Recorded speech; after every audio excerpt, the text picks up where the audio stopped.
ବ୍ରତ ଚୈତନ୍ୟ ନାୟକ। म्यूट ହେଇଯାଇଛି ସାର୍। ପ୍ରଭୁଙ୍କ ନାମରେ ଧନ୍ୟବାଦ ହଉ ଯେ ପ୍ରଭୁ ଆମମାନଙ୍କୁ ଏଇ ମାଧ୍ୟମରେ ଏ ଜୁମ୍ରେ ଆମମାନେ ସାମିଲ ହେବା ନିମନ୍ତେ ପ୍ରଭୁ ସୁଯୋଗ ଦେଇଛନ୍ତି। ଆଉ ଆଜି ଯୋଉ ସ୍ପିକର ଅଛନ୍ତି ତାଙ୍କ ବିଷୟରେ କହିବା ନିମନ୍ତେ ବି ମତେ ସୁଯୋଗ ମିଳିଛି, ସେଥିପାଇଁ ଈଶ୍ୱରଙ୍କୁ ଧନ୍ୟବାଦ ଦିଏ। ସିଷ୍ଟର ସିଜା ଜେସ୍ ବର୍ଗିସ୍, she comes from a family, it's one of the very important family in IT ministry.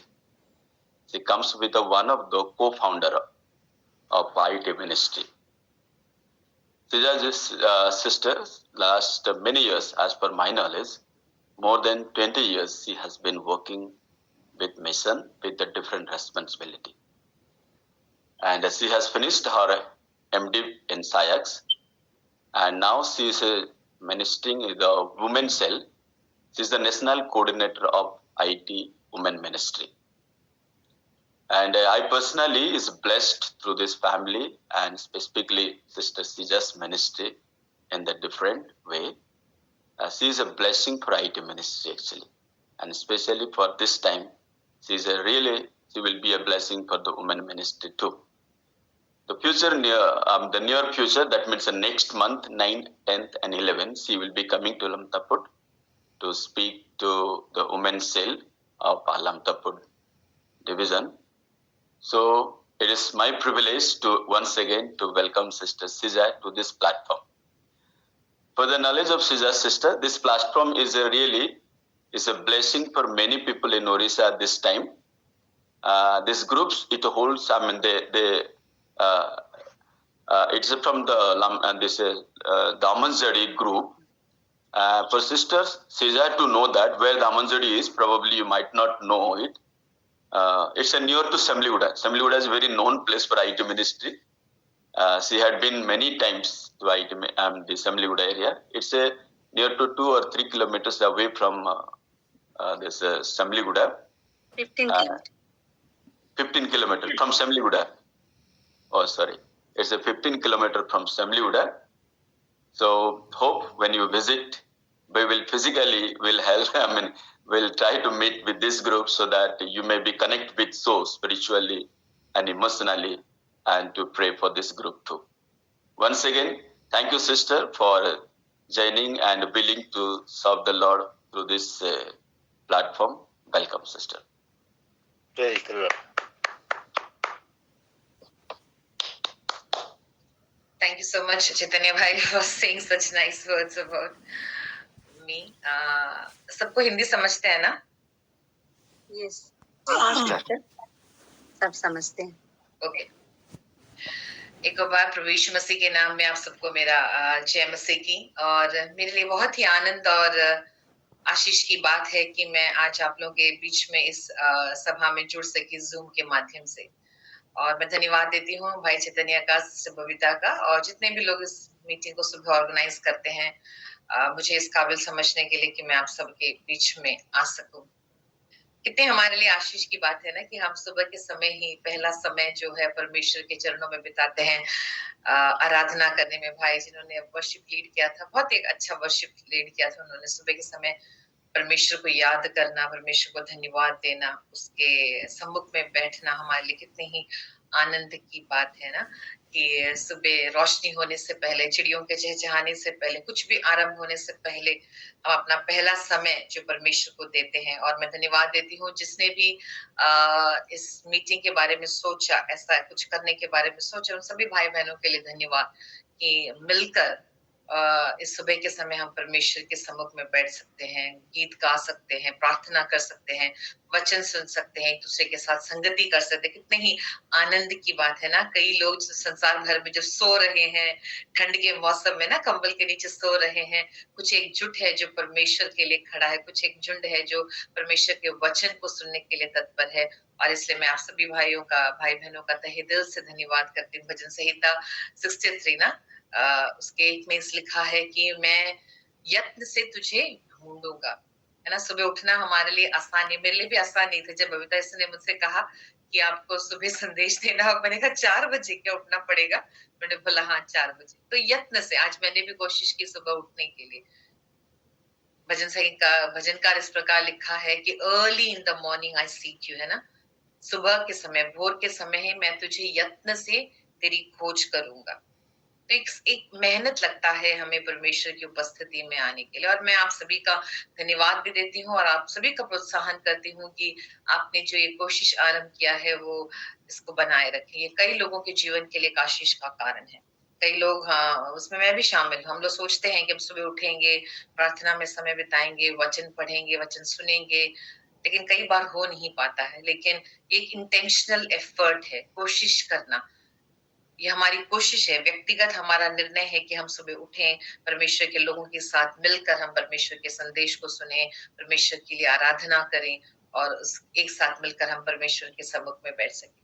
क्योंकि हमारे पास समय कम है, छोटा सा एक संदेश आज आप लोगों के बीच में मैं रखना चाहती हूँ। क्रिसमस का एक सीजन है, इट्स अ क्रिसमस सीजन ना, अ season of Joy, a season of happiness, a season of love, a season of sharing, a season of giving to each other। एक आनंद का समय, एक उत्सव का समय है कि जब हम घरों को सजाते हैं, नए कपड़े लेते हैं, नए नए पकवान बनाते हैं, खुशी और आनंद और प्रेम का एक समय है। लेकिन वास्तव में ये क्रिसमस हम क्यों मनाते हैं? क्रिसमस का वास्तविक संदेश क्या है?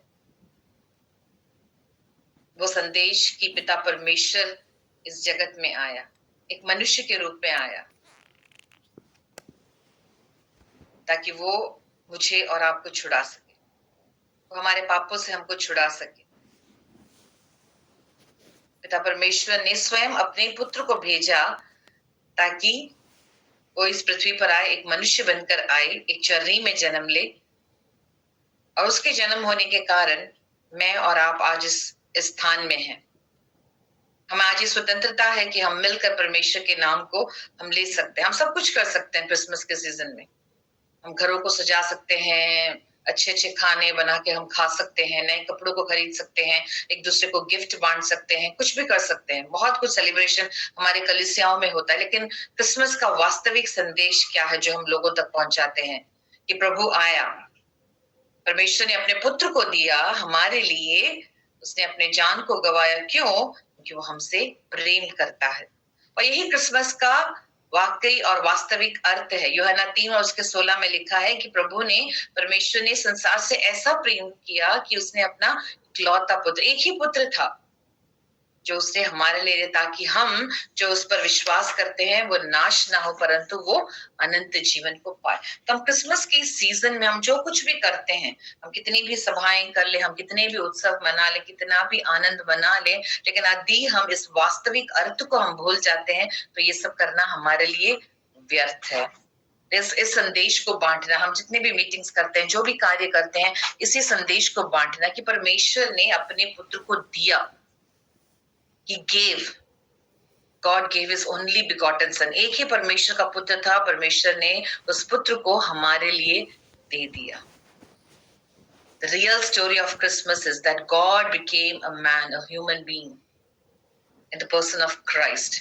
और उसने ऐसा क्यों किया? क्योंकि वो हमसे प्रेम करता था। वो जिससे हम, जो उसकी सृष्टि है, वो हमसे प्रेम करता था और वो नहीं चाहता था कि हम लोग नाश हो जाए।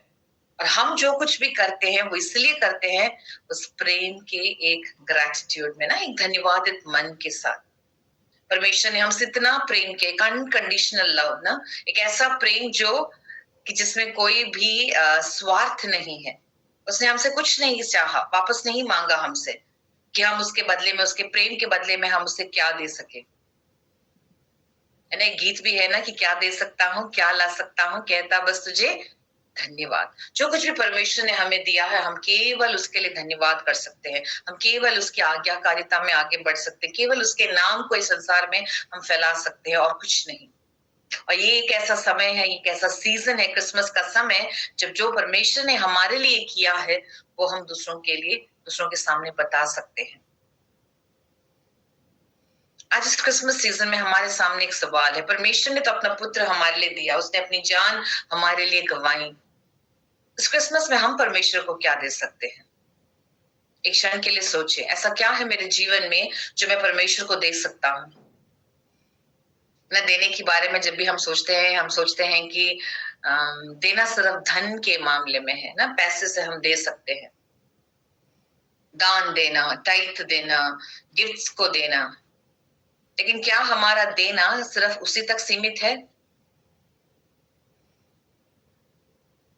परमेश्वर का वचन हमें याद दिलाता है कि ना हम केवल धन से नहीं, लेकिन जो कुछ भी परमेश्वर ने हमें दिया है, हमें वो सब परमेश्वर के लिए देना सीखना है। हमारा समय जो अभी हम कर रहे हैं, आप में से सब लोग जो कर रहे हैं, दिन का सबसे पहला समय हम परमेश्वर को दे रहे हैं। जो भी योग्यताएं परमेश्वर ने हमें दी हैं, जो भी टैलेंट्स परमेश्वर ने हमें दिया है, वो हम परमेश्वर को दें। जो परमेश्वर ने हमें ताकत दी है, बल दिया है, सामर्थ्य दी है, बुद्धि दी है, ज्ञान दिया है, वो परमेश्वर के हाथों में समर्पित करें। केवल धन नहीं, जब देने के बारे में सोचते हैं, हम सोचते हैं केवल वो पैसा देना है, आर्थिक रीति से देना है ना। We always think about giving money, we always think about giving of gifts, we always think of giving about tithe. No, yes, it is important, but also giving of our time, giving of our energy, giving of our strength, giving to God whatever God has given us. जो कुछ भी परमेश्वर ने हमें दिया है, हम उसे परमेश्वर के हाथों में दें। जब हम देने के बारे में कहते हैं, सोचते हैं, तो सबसे बड़ा इम्पोर्टेंट हम क्यों देते हैं?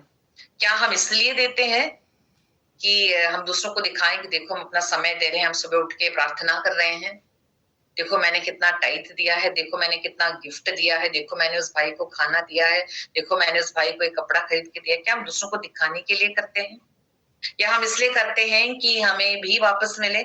हमने दिया है तो हमें कहीं ना कहीं वापस मिलेगा ना। कई बार हमारा एटीट्यूड होता है कि हम वचन में भी पढ़ते हैं कि जो देता है उसे परमेश्वर दुगना प्रतिफल देता है। क्या हम इसलिए देते हैं? क्या हम इसलिए करते हैं कि हम आशीष को पा सकें? कि हमारा जो भी देना अनकंडीशनल है, हम किसी स्वार्थ से नहीं कर रहे, लेकिन इसलिए कर रहे हैं क्योंकि परमेश्वर हमसे चाहता है कि हम इस बात को करें। इसलिए हमारा एटीट्यूड, हमारा रवैया, कि हम किस भावना से देते हैं, चाहे जो भी हो, चाहे वो धन हो, गिफ्ट्स हो, हमारा समय हो। हम सुबह का समय क्यों बिताते हैं? कि परमेश्वर में आशीष दे? नहीं, परमेश्वर में आशीष जरूर देगा क्योंकि हम उसके पास अपना समय बिता रहे हैं। लेकिन क्यों? क्योंकि परमेश्वर ने हमें आशीष दिया है, इतना आशीष दिया है कि हमारे पास हम रुक नहीं सकते, और हमारा दिल और हमारा मन हमेशा तत्पर रहता है कि हम परमेश्वर को अपना समय दें। आमीन, है ना? सिर्फ इसलिए नहीं कि हम सुबह उठेंगे, प्रार्थना में समय बिताएंगे, लोगों से मिलेंगे, तो एक क्रेडिट होगा कि वो हमने सुबह 4 बजे से उठ के हम प्रार्थना करते हैं। नहीं, हम इसलिए करते हैं क्योंकि परमेश्वर ने हमारे लिए अपनी जान को गंवाया। परमेश्वर की वजह से आज मैं और आप स्थान में हैं, है ना? कितने ही लोग ऐसे हम बोलते हैं प्रार्थना कितने ही समय रात में सोए थे, लेकिन शायद उठ नहीं पाए। लेकिन परमेश्वर ने हमें यह अनुग्रह दिया कि हम आज सुबह उठे हैं, हम सब मिलकर परमेश्वर के नाम की महिमा कर सकते हैं। तुम क्या देते हैं? हमारा एटीट्यूड क्या है देने का? जैसा मैंने पहले कहा, चाहे वो धन हो, संपत्ति हो, गिफ्ट्स हो, टैलेंट्स हो, समय हो, हमारा एनर्जी हो, कुछ भी हम जो करते हैं, हमारा करने का हमारा लक्ष्य क्या है, हमारा रवैया क्या? हम एक और बार अपने जीवन में जरा जांच के देखें कि जब हम देते हैं, देने में हमारी प्रवृत्ति क्या है। वचन कहता है, पहला पत्रस में इस प्रकार लिखा है कि परमेश्वर हर्ष से देने वालों से आनंद करता है। God loves a cheerful giver, है ना? जो खुशी से, हर्ष से देता है, परमेश्वर ऐसे लोगों से आनंद, परमेश्वर ऐसे लोगों से प्रसन्न रहता है। So whatever we have, whether we have money, whether we have talents, whether we have good health, whether we have strength, whether we have the energy, ये सब जो परमेश्वर ने हमारे जीवन में दिया है, केवल उसके भले भंडारी हैं। भंडारी मतलब कि जो कुछ परमेश्वर ने हमें दिया है, हम उसके प्रति फेथफुल रहे। वचन इस प्रकार भी कहता है कि जिसको जैसा दान मिला है वैसा वो परमेश्वर के विभिन्न कार्यों के लिए इस्तेमाल करे, है ना? क्योंकि परमेश्वर एक दिन उसका भी लेखा हमसे लेगा।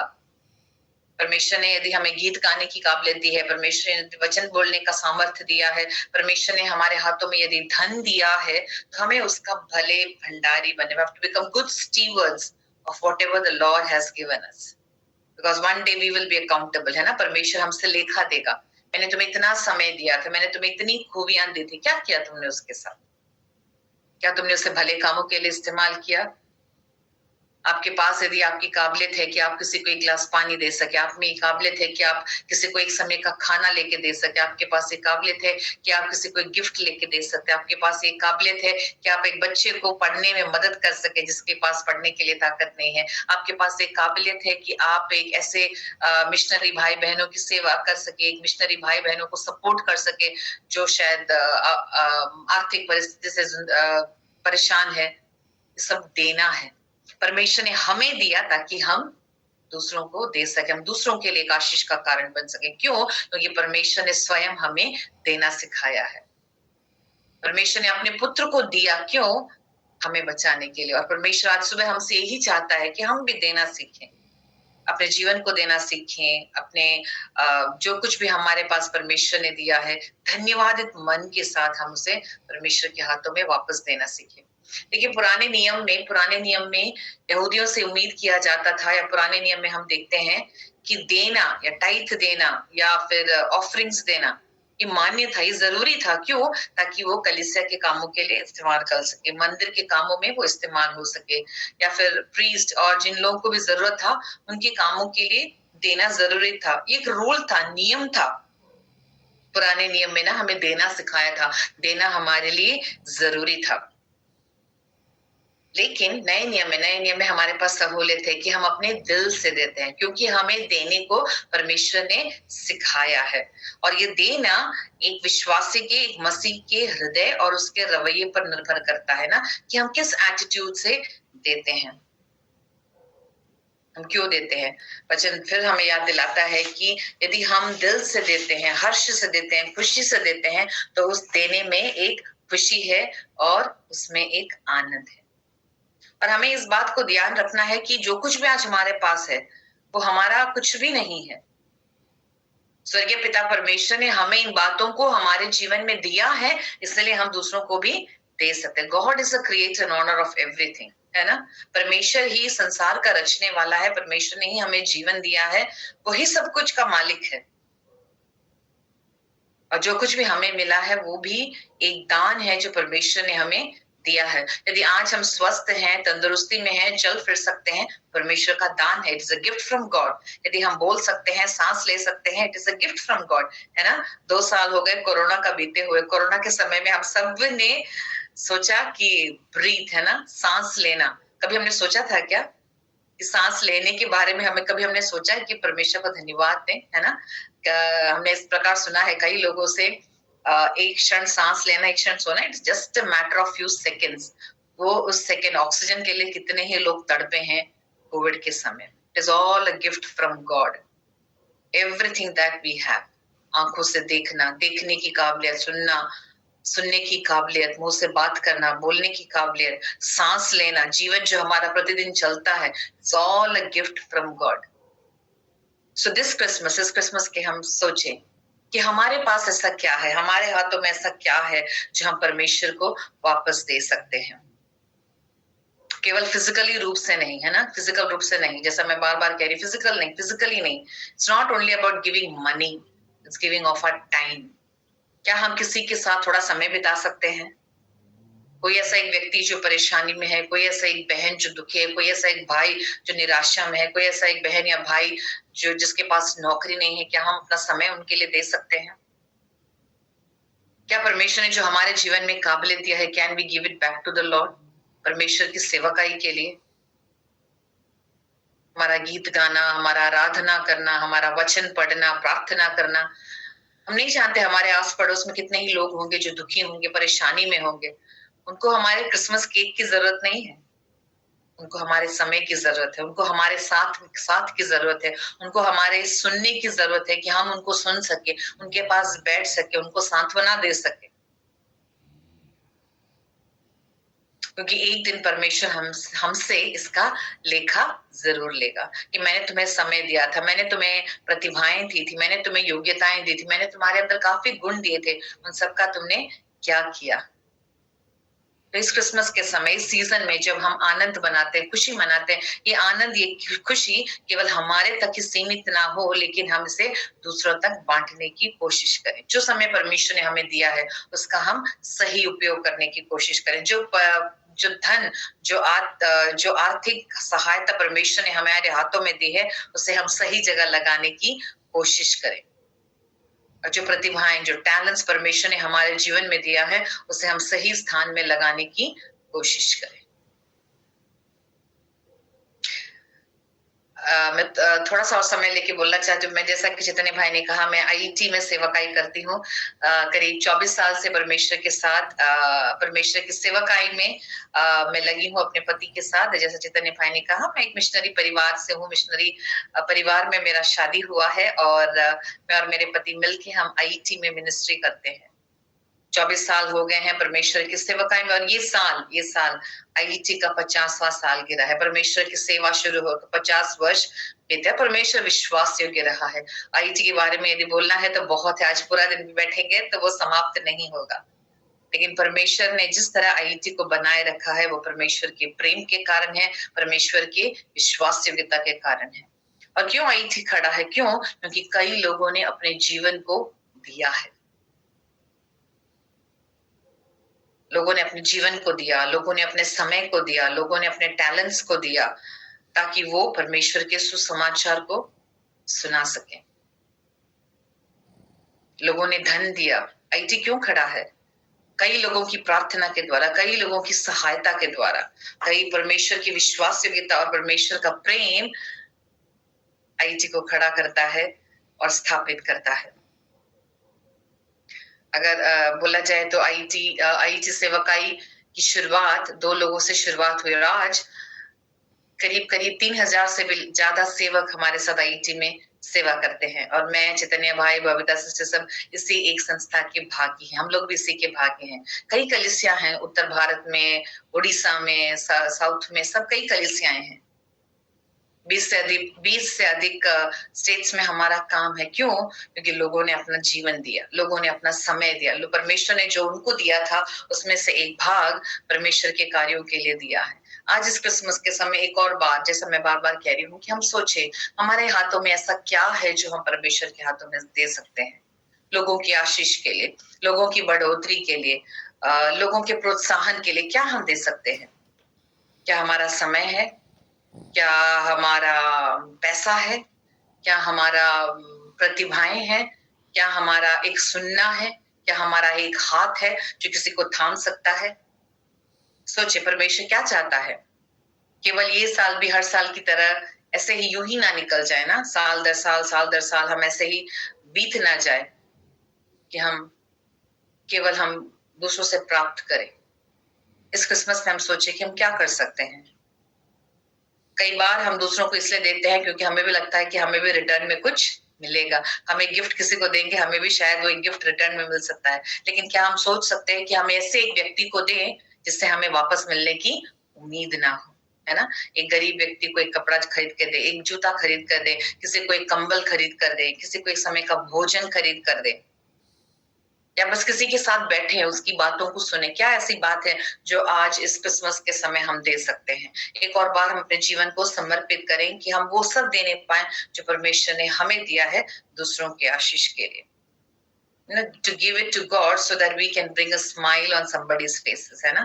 कितने ही ऐसे बच्चे हैं जिनके माता पिता नहीं हैं, जो ऑर्फन्स हैं।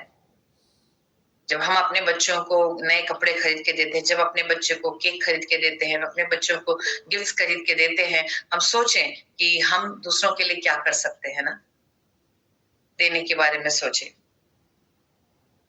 एक ऐसी कहानी मैं पढ़ रही थी, उस कहानी के साथ मैं बंद करना चाहूंगी। एक टीचर और उनका स्टूडेंट जो है ऐसे ही पैदल चल के जा रहे थे, तो ऐसे ही खेत से गुजर रहे थे। तो एक खेत से गुजर रहे थे, वहां उन्होंने देखा कि चलते चलते जब जा रहे थे, वहां उन्होंने देखा खेत में काम करने वाला एक मजदूर है, उसके पुराने फटे जूते वहां पर रखे हुए। तो जो बच्चा है वो अपने टीचर से कहता है, टीचर मैं इसके ना जूते चुरा लेता हूँ, तो जब वो मजदूर है जो वापस आएगा अपने जूतों को ढूंढेगा, बड़ा मजा आएगा करके। तो टीचर बोलता है, ऐसा करना जरूरी है क्या? बोलते नहीं, बड़ा मजा आएगा ना, वो जो फार्मर है, जो खेती करने वाला मजदूर है, वो अपने जूतों को ढूंढेगा, नहीं मिलेगा, परेशान होगा, थोड़ा तो मजा आएगा ना देखने के लिए। तो टीचर ने कहा कि नहीं, उसकी जगह तुम ये सोचो कि हम जाते हैं, उसके जूते देखो बहुत फटे पुराने दिखते हैं, हम जाके उसमें थोड़ा सा पैसा रख देते हैं, देखते हैं फिर क्या होता है करके। तो स्टूडेंट वो जो उसका जो शिष्य है पूछता है टीचर लेकिन पैसा रखने से क्या होगा? बोलते देखते हैं ना, हम करके देखते हैं क्या होता है करके। तो टीचर और स्टूडेंट जाते हैं, उस जूते को उठाते हैं और उस जूतों में दोनों जूतों में थोड़े थोड़े पैसे सिक्के रख देते हैं, कॉइन्स रख देते हैं। तो थोड़ी देर बाद जब ये मजदूर अपना काम खत्म करके वापस आता है, खेत में घूम रहा होता है, अपने जूतों को देखता है, एक पैर डालता है तो उसके पैरों में थोड़ा सा तकलीफ होता है ना कि उसमें कुछ पड़ा हो, उसको लगता है अरे कुछ मेरे पैरों में लगा है, क्या है लगा है करके वो सोचता है। तो देखता है कि उसमें कुछ सिक्के हैं, तो सोचता है, चारों तरफ देखता है, अरे ये सिक्के मेरे जूते में किसने रखे हैं? तो उसको कोई दूर दूर तक उसको कोई नजर नहीं आता है और फिर वो उठा लेता है और अपने हाथ में रख लेता है। फिर वो दूसरा पैर भी डालता है, जब दूसरा पैर डालता है तो दूसरे के अंदर भी उसको सिक्के मिलते हैं। तो फिर सोचता है अरे ये तो इसने शायद गलती से इसके अंदर गिर गया होगा या पड़ा होगा। वो उठा लेता है, चारों तरफ देखता है और फिर उसको अपने पास रख लेता है और वो जूते पहन के परमेश्वर की ओर देखकर धन्यवाद करता है कि परमेश्वर तू जानता था कि मेरी जरूरत आज के दिन क्या थी। दूर दूर तक उसको कोई भी व्यक्ति दिखाई नहीं देता, जबकि ये टीचर और जो स्टूडेंट जो है पीछे झाड़ी में बैठ के छुप कर ये सब देख रहे होते हैं। वो जो खेती करने वाला मजदूर है वो अपने जूतों को पहनता है, सिक्कों को हाथ में लेता है, ऊपर परमेश्वर की ओर देखता है, धन्यवादित करता है। क्यों? क्योंकि घर में उसके बच्चे भूखे हैं। क्यों? उसकी घर में उसकी पत्नी जो है बीमार है। कोई भी नहीं जानता था लेकिन परमेश्वर जानता था। वो टीचर और वो स्टूडेंट थोड़ा सा मस्ती करना चाहता था, स्टूडेंट जो है थोड़ा सा तकलीफ देना चाहता था, उसके जूतों को हटाकर थोड़ा सा बदमाशी करना चाहता था, लेकिन टीचर ने उसे सिखाया कि लेने से अच्छा देना अच्छा है। हमारा छोटा सा एक कदम, हमारी छोटी सी एक सोच, हमारा छोटा सा एक प्रवृत्ति कई लोगों के जीवन के लिए एक आशीष का कारण बन सकता है ना? एक थके हुए व्यक्ति को एक गिलास पानी देना, एक भूखे व्यक्ति को एक समय का खाना देना, एक निर्बल व्यक्ति को थोड़ा सहारा देना, जिसके पास कपड़े नहीं हो उसको एक समय का एक जोड़ी कपड़ा खरीद के देना, ये सब हमारे लिए जीवन की आशीष बात है। यदि हम जो हमें वापस दे सकते हैं उन्हीं को दें, उससे क्या फायदा ना? हम ऐसे लोगों को देने की कोशिश करें जो हमें वापस नहीं दे सकते हैं। एक छोटी सी कहानी मेरे दिमाग में याद आती है। हम पिछले हफ्ते हम लोग पुणे शहर में थे, हम लोग सेवकाई के लिए गए थे। तो उस गांव में एक झुंड बहनें ने मिलकर उस मीटिंग के लिए खाना बनाया था। उसमें एक बहुत ही बुजुर्ग महिला थी, थोड़ी मोटी सी भी थी, वो चल भी नहीं पा रही थी और काफी बुजुर्ग थी। जब हमने पूछा उस बहन के बारे में तो हमें पता चला कि वो बहन काफी दूर से आई है। क्यों? वो हमेशा जब भी उस गांव में मीटिंग होता है वो मदद करने आती है। किस लिए? खाना बनाने के लिए। ऐसा नहीं है कि उनके बिना वहां खाना नहीं बनेगा, लेकिन उनका एक मन है कि जब भी यहाँ पे परमेश्वर के दास लोग आएंगे, जब भी यहाँ परमेश्वर की सेवकाई होगी, मैं भी आऊंगी और अपना हाथ बटाऊंगी ताकि मैं इन परमेश्वर के दासों के लिए खाना बना के देखूं। और हम देख रहे थे कि उनको चलने के लिए मुश्किल था, उनको जहाँ बैठी है उनको वहां से बैठने से उठने के लिए मुश्किल था, कुछ भी करना उनके लिए आसान नहीं था, लेकिन उन्होंने किया, खुले मन से किया, क्योंकि वो देना जानती थी, वो अपने समय को देना जानती थी। मैं इसी के साथ अपने वचन को बंद करना चाहती हूँ। छोटा सा संदेश आज हमारे सुबह हमारे लिए इस क्रिसमस के सीजन में परमेश्वर ने अपने पुत्र को हमारे लिए दिया ना, बेइंतहा प्रेम हमसे किया, अनकंडीशनल लव, ऐसा प्रेम जिसको हम तुलना नहीं कर सकते, इमेशरेबल लव, जिसकी हम कल्पना भी नहीं कर सकते हैं, परमेश्वर ने हमसे किया ताकि हम छुड़ाए जा सके। उसने अपने पुत्र को दिया। और जब भी आज हम क्रिसमस का सजावट करते हैं तो क्रिब है ना, जहाँ चरनी का सीन हमेशा बनाते हैं, उस चरनी में हम प्रभु यीशु मसीह को देखते हैं। लेकिन पर प्रभु यीशु मसीह केवल उस चरनी में ही नहीं, लेकिन हमारे हृदयों में भी जन्म लेता है, ताकि हम वास्तविक रीति से सच्चाई में जो क्रिसमस का संदेश है वो दूसरों तक हम पहुंचा सके। इस क्रिसमस के समय मैं आप सभी को प्रोत्साहन करना चाहती हूँ। ये संदेश मेरे लिए भी है कि आज इस क्रिसमस के समय, इस हफ्ते में, अगले हफ्ते में, पूरे क्रिसमस सीजन में हमारे हाथों में ऐसा क्या है जो हम दूसरों की आशीष के लिए दे सकते हैं। इसलिए नहीं कि हमें वापस मिल सके, है ना, हमारा एटीट्यूड मायने रखता है। It is not important of what we are giving, how we are giving it. हमारा attitude, is it with the right attitude? That is important. हम कितना देते हैं वो नहीं, लेकिन हम देते हैं वो हमारे लिए आशीष का बात होने पाए। मैं धन्यवाद देती हूँ एक और बार इस समय के लिए कि आपने ये समय दिया, मुझे इस योग्य समझा कि मैं आप लोगों के बीच में आ सकूं और परमेश्वर के वचन से आप लोगों को प्रोत्साहित करूं। मेरी आपसे ही प्रोत्साहन है, आप दिन प्रतिदिन परमेश्वर के लिए जो आपने समय निकाला है, उसका प्रतिफल परमेश्वर आपको और आपके पीढ़ियों को भी देगा। इसे बनाए रखें, कई लोगों के जीवन के लिए वो एक आशीष का कारण बने, और हम दूसरों के लिए हम क्या दे सकते हैं अपने जीवन से, हमारा समय, हमारा टैलेंट, हमारी योग्यताएं, जो कुछ भी परमेश्वर ने हमें दिया है, वो उसके हाथों में वापस दें, ताकि वो दूसरों के लिए एक आशीष का कारण बन सके। इसी वचन के साथ मैं धन्यवाद देती हूँ और आशा करती हूँ कि आप लोगों के जीवन के लिए संदेश और ये समय, क्रिसमस सीजन, वाकई में आप सभी के जीवन के लिए वो एक आशीष का कारण बन सके। Thank you so much. Thank you, sister. Hallelujah.